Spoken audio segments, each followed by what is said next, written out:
Level Up Latina partners with working women and mamas alike to guide them in achieving fulfilling career and life goals through financial empowerment, professional or leadership coaching, and personal wellness. Find the unique coaching you need to succeed. You're listening to Vero, Ceci, and Irene, and we are Level Up Latina. Welcome back to another episode of the Level Up Latina Podcast. This is episode 318. It is our random show for November 2026. If you're new to our podcast, hopefully you are. Welcome to the chaos. We love being here with you. Every month we do a random show about anything, everything. It used to really always cover food and tamales y que mole y pozole and all that good stuff. But we don't do that on purpose. It just sort of happens. We just talk about anything. We ask each other questions, and that's that. We catch up with our lives and where our lives are today. And because of ChatGPT, our friend Chata, yes, we call ChatGPT Chata, we make it really easy to ask each other random questions. So this will be a short and sweet episode just to catch up for the month of November. So how you doing, ladies? Cafecito in hand, some of you. Potty breaks completed. This is the second of 3 episodes that we're doing for the day. Okay, so they gave me their thumbs up. They showed me their coffees. 3 for 3 on the coffees. So the first question and the set of questions is life lately. Life lately. So ladies, my first question is, what is one thing you're proud of this month that no one knows about? It's November 17th, Ceci's birthday, and we are recording this. So in 17 days this month, what is something you're proud of that maybe no one knows about? Thank you for the birthday wishes. One thing that no one knows about is that I'm 44 today. No, maybe a lot of people know about that. No, but one thing that I'm proud of, you guys know, but my daughters made second place in their division for volleyball, and it was so cool to watch them like learn the skill, play. Like they're great players, and I'm like, Bravo. oh my god, that's so cool. I signed them up because it's their first year that they can play with the school on their team. That's third graders, and so I signed them up thinking like, oh cool, if they si les gusta, cool, si no. But then their team was really good. They were winning all like the first 3-4 games they won. And they made it all the way to the playoffs. They made it to the championship. They lost by like 2 points. Like, it was a close game, but still, we were so proud of them. Like, today they got a plaque, for like the runner-up, and they got called up on stage today by the principal. So I was like so proud of them, and just to see them. And I keep on thinking, I'm like, oh my god, like twin power. And I was thinking of Serena Williams con su, I forgot her sister's name, but just like Venus. They're from Compton. They're from where Vero's from. I know. They're Vero's homegirl. Coming over for breakfast. I know. I watched the movie. I know, right? So I was thinking, I was like, oh, that's how cool if like this is their thing. Like they're gonna be volleyball players, and maybe they play in high school and beyond. Who knows? So I'm very proud of that. We're gonna take them to go see a Cal game of the volleyball game the Wednesday before Thanksgiving. Who are they playing? That's great. Yeah. Do it all. Boston College. Ooh, Oh, very nice. cool. Okay. Very cool. Yeah. Very cool. They might get recruited to Massachusetts or Cal. I Anyway, know. go ahead, There you Vero. go. What is one thing you're proud of that we may not know about this one? That I did couples therapy. Our first one. Heck cool. yeah. We all got to do it at some point. We I love it. officially signed on and did our first therapy session last Monday. So Otto wasn't traveling, and I was at work, and I was like, I told my boss, I'm gonna need probably an extended lunch to recuperate from this session, But it was good, and I'm healing from my tardiness, in a sense, you could say, right? So I'm trying to heal from my tardiness, and it's something that is deep rooted in me, you guys. I could be on time. I could definitely be on time. There's things that I could definitely be on time for, but I am definitely working on the tardiness, and I think it was a good way the way our, because it's the therapist that both Otto and I are seeing, but he's told me in our session, he's like, imagine how awesome you're gonna feel when you get this feeling of I'm not tardy anymore. I'm not late. That's not me. And like this feeling of, and I was like, what would that feel like? Like if it's all the time, right? Like, okay, sometimes it's inevitable. You ran late. But like if you're just consistently every day, like not late. And the thing is that I started doing that at work, right? I'm not late to work, but I'm late dropping off the kids by like a minute. And that's because, and I'm like, well, how is it? So I think for me, it's been a lot of self-reflection in this time thing. Because I don't know what it is, y'all. And remember, we've been talking about this in different podcasts, right? Where I'm like, we're not going to say that you're late all the time, but anymore. We're going to say that blah, blah, blah, blah. So it's changing the story. So for me, it was more of like, I know I could be on time, but what catches my attention? And like, I can have, let's say I'm already ahead 15 minutes.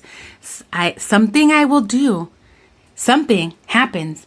and then I'm late. And it's like, but I just had 15 minutes. Like, I will perform so much better if I wake up within 5 minutes. I'll be ready in a minute, and I have the kids at school within 30 seconds. I swear to God. Under pressure, we are not going to be there that late, right? But if I wake up on time and I have an hour and a half, the kids are 20 minutes late to school. It's ridiculous. Es que se distrae uno. You're like, oh, te pones a guardar algo que you're like, wait, I was like, yeah. Because I was looking for calzones, and why am I in the kitchen? Like, it's really weird. Oh my God, that's my husband. His time perception used to drive us crazy in the beginning of our marriage. We were going to go to a party, say at 1 o'clock, and he would have 28 things on his calendar between 12 and 1 that'll just spit out our drink. And I'd be like, first of all, you're going to do 12 of those things. Second of all, we're not leaving at 1. You know, nos poníamos, we would get to every party fighting because I was you again doing like, que esta planta, que este barrel, que esta, now it's plantas. Before it wasn't plantas. But he would always be like, I always thought I had so much more time. I told myself I'd be done by 12:30. And it's, why are you at Costco buying chicken? Like, oh my God. Why do my tires have to be changed right now? Like, not today. Don't change my tires today. Pero it's just a time perception thing. And once you get that time perception right, and you think about it right, when he had time, he'd be late. Y si no tiene tiempo, he'd make it. It's funny. It's so trippy. One last thing, comment on that. Remember that party we went to for Nana? In Oxnard? That big party in Oxnard? Yes, I always remember that party because your husband changed your child's diaper in a male restroom. No excuses. My husband was not the type that would. I always remember that party. Go ahead, that Vero. party, we were hecka late to. Okay? We barely made it to that party. We were super late. I remember that as well. Okay? Super late. We made it in after, point is, we were late to the party. And Otto, I think that was like where he realized, oh shit, like no matter how, what's going on. And that from that point on, it was more of like, let me keep internal track of her tardiness. His geek brain is over here doing charts. Let me engineer her, whatever. Why don't you engineer the solution for my tardiness, huh? It's just... I love this question. I love your vulnerability and your honesty. I was going to say, who knows what, something simple, but that Beto's answer made me think of something I'm doing that's a little more profound. And I'm reading this book called Mother Hunger. I love this book so far. I'm also listening to it. My hubby bought it for me because I threw it in the Amazon cart, but I have it right here. I haven't have it on my desk.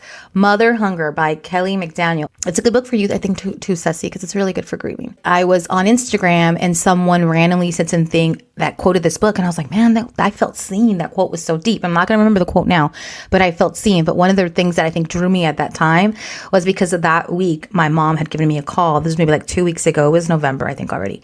And she gave me a call. She's asked me if I'm going to so-and-so's funeral. And I was like, no, I'm not going to so-and-so's funeral. I have a distant cousin who passed. And so I was like, no, I'm not going to be able to make it to that funeral.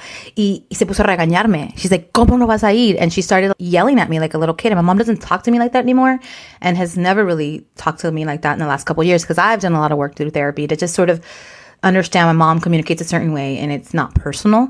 But I felt like she was yelling at me like I'm a little kid again, or how she talks to my brothers. My mom just does not talk to me like that anymore. She just, maybe she does behind my back. But anyway, she's like going on and on and on about son más unidos a familia que ni es familia, and just starts doing the thing that old school mamas can do. And that, again, does not talk to me like that as of late. Candil de la calle. Have you guys heard that? Yeah, Candil like you're more entre todo el otro mundo and all the little things. So she was ready. She had her, who, by the way, the best person to like catalog dichos is Vero, and I have to make a book with Vero because I love dichos and Vero remembers them always. So she starts telling me her dichos, her indirectas, and I just felt my my body remember being a little kid. This is how my mom talks to us, and I don't like how she made me feel. And I'm like, I remember being, okay, mom, thanks for calling. Pleasant, but cut her off. Like, I'm not going to do this. Like, I have a boundary. And she was like, okay, los niños, and she got so thrown off on me, like, okay, mom, me lo regaño. And I felt so sad when I hung up with her. I felt so sad with my mom because there's some stuff going on with our family that I won't put on the podcast with her own kids and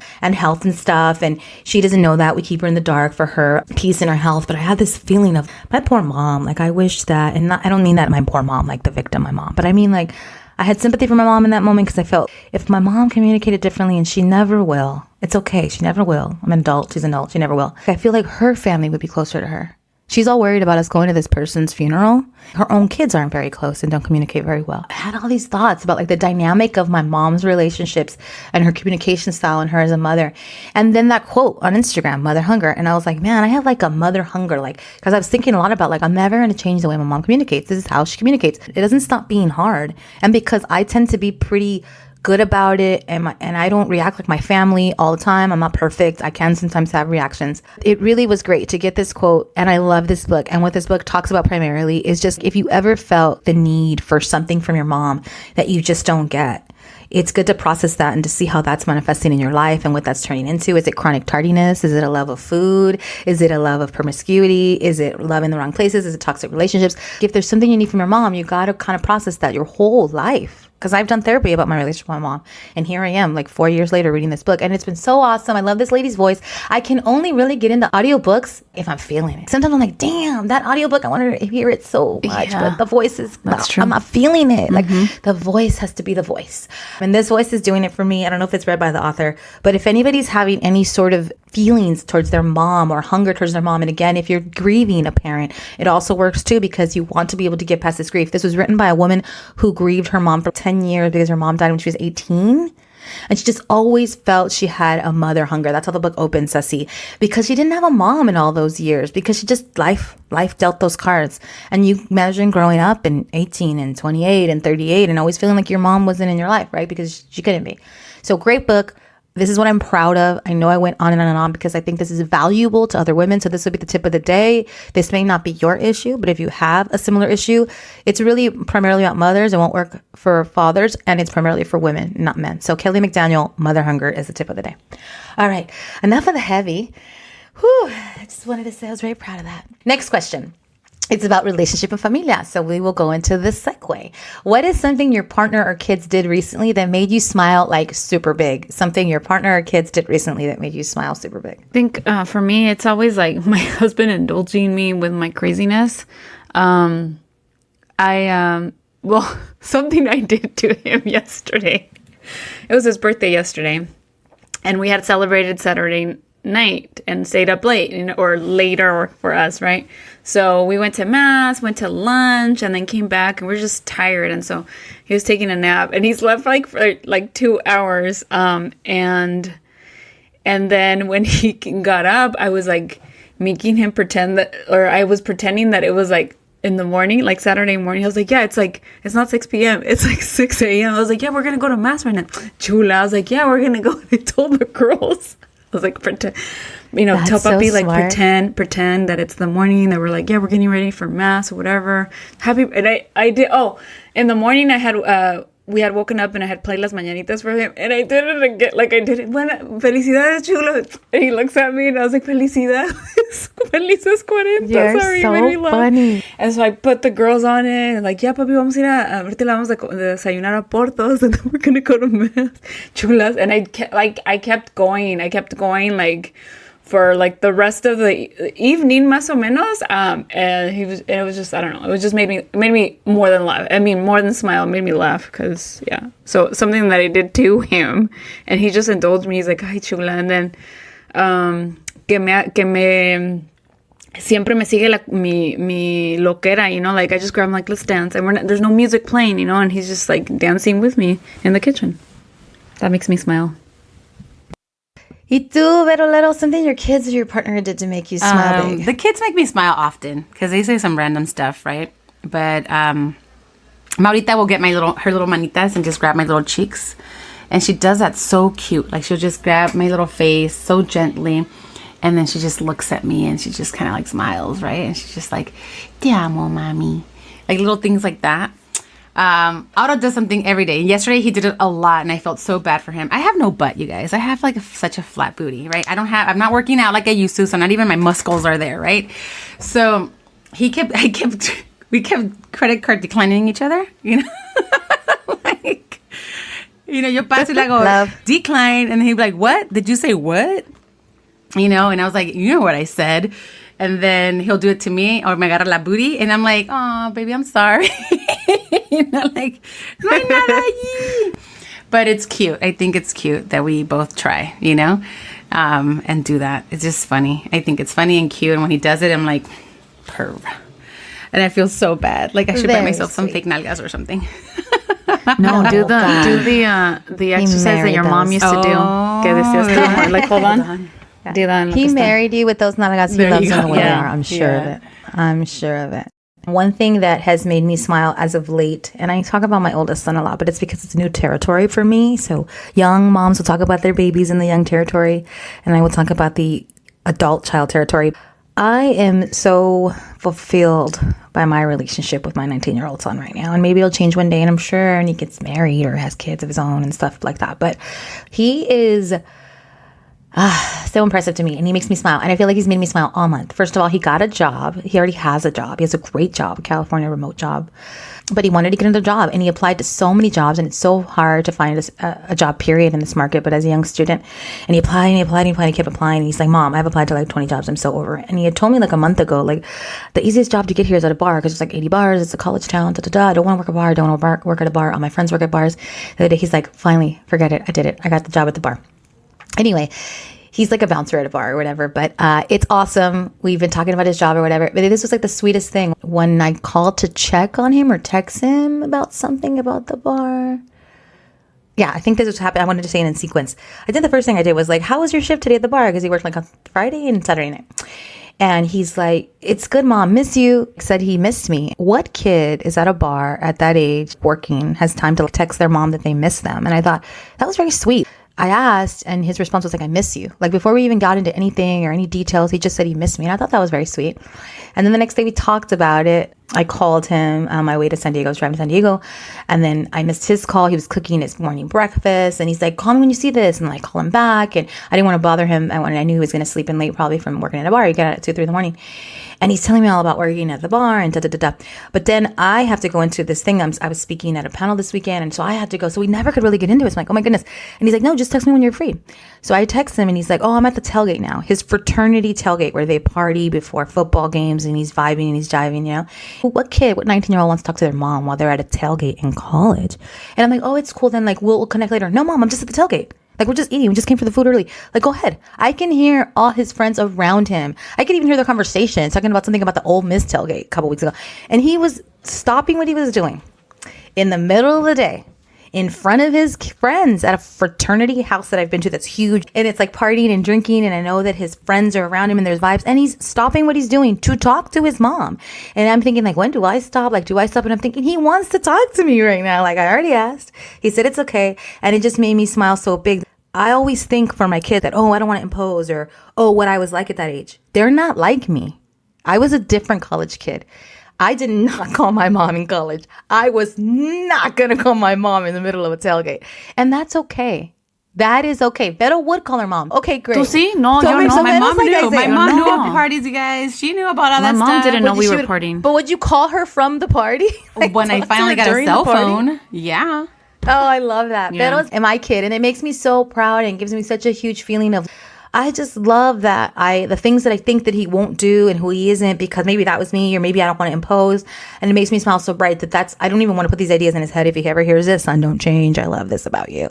But I love thinking after, like, he's in the middle of work shift. And the first thing he's like, miss you, Mom. How are you? How's it going? Asking about me. Because obviously at a downtime, right? I didn't expect him to return that text. And he does. The next day, he's having a great conversation with me and telling me all about it. And he's like, it's so weird to be at a bar and be there like working. And he's an honest young man, which makes me smile, by the way, for anyone listening. And I have just loved that part of being the parent to an adult. It's so different and it makes me smile. Okay, so next question. We're going to move into career and family. So a little bit of everything today. What's a Latina money belief that you're trying to rewrite? Wow. So we shifted the gears, money and career.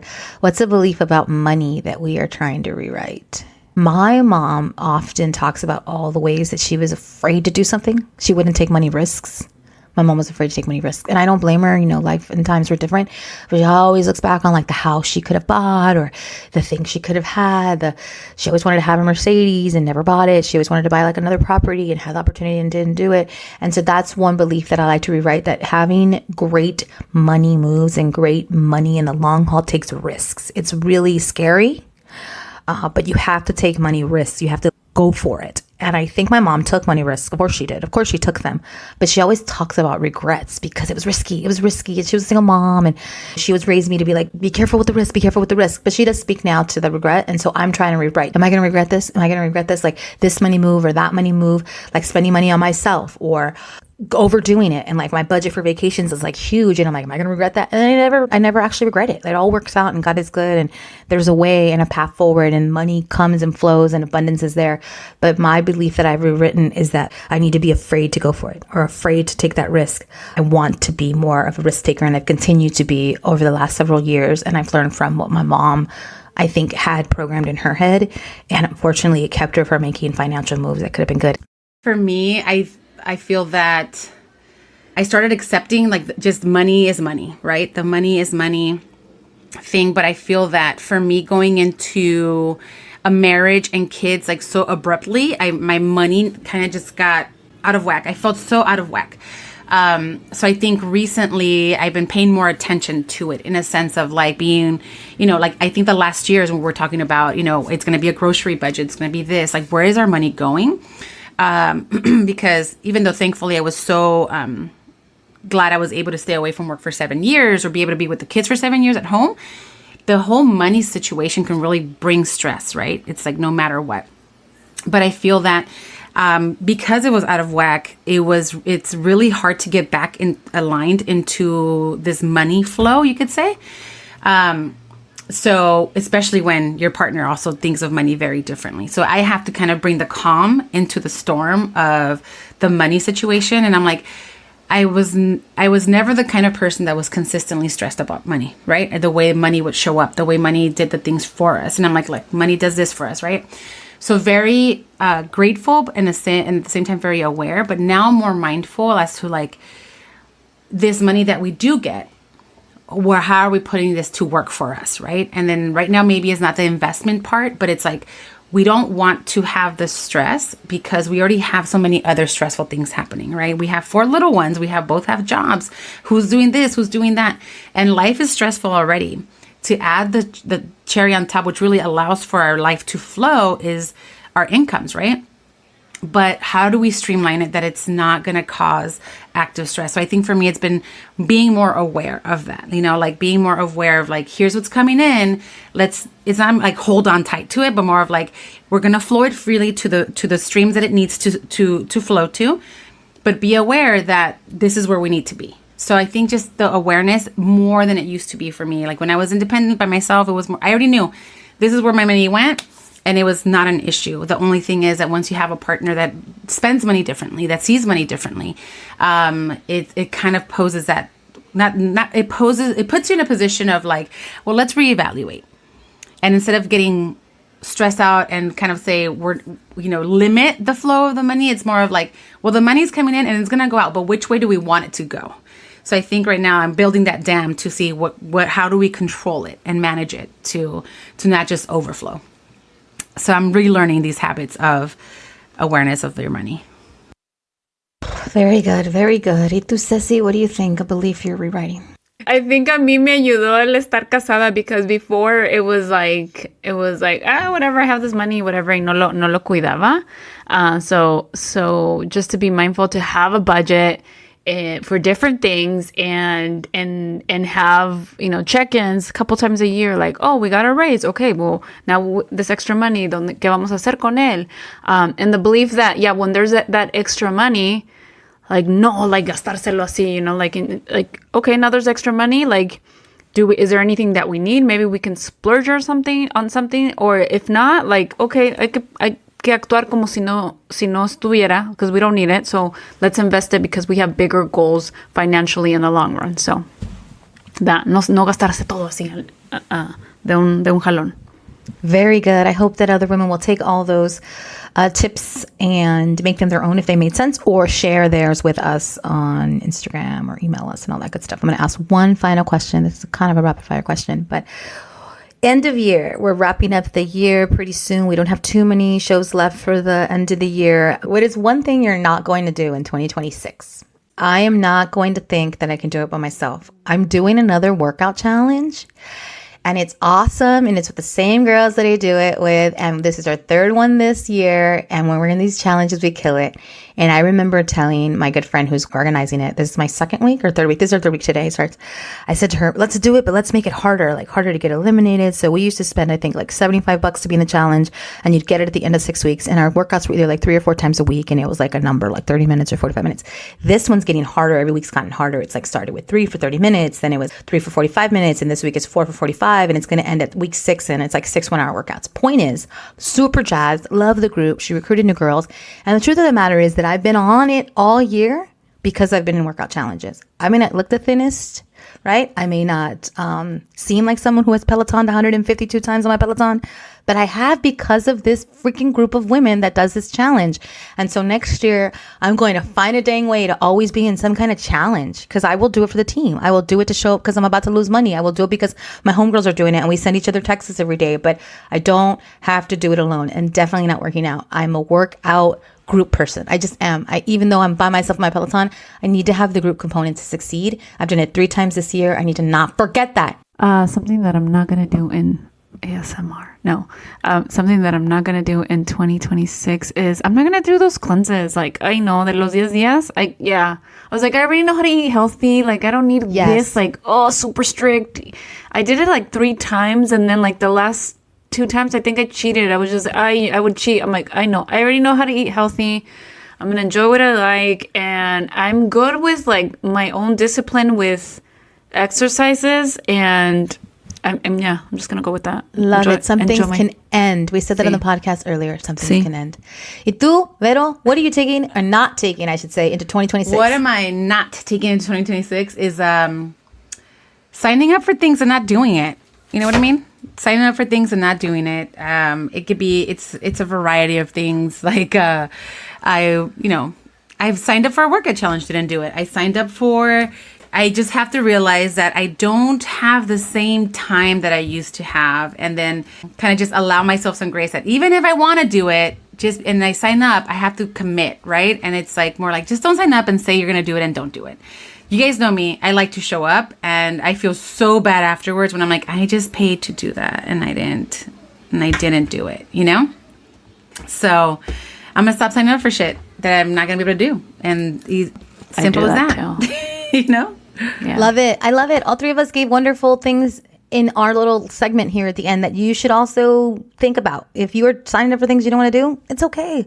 If you are doing something to restrict yourself, like a cleanse, and you liked it the first time, great, but you don't have to keep doing it. Maybe you got over it. And if you're cheating, that's a sign. If you find that you don't work out when no one's watching and you're by yourself and you need a team, that's okay. Whatever you need in 2026 or 2027, because Chata has thrown all the years in here, do it. We love you, girls. We're so happy that you have joined us for 2025. We hope you'll stay with us for 2026. Your answer better not be, I'm not taking Level Up Latina with me into 2026, listeners. That better not be your answer. All right. Las queremos mucho. Please send us an email if you have questions or comments on this show or any other. Our email is admin@leveluplatina.com. Our Instagram and Facebook handle is @leveluplatina. And if you want to learn more about our business, leveluplatina.com on the webs. As Vero likes to say, the www.leveluplatina.com. Las queremos. Happy birthday to Ceci once again. Big hugs to Vero. Gracias. Big hugs to me. We'll see you on the next show. Besos.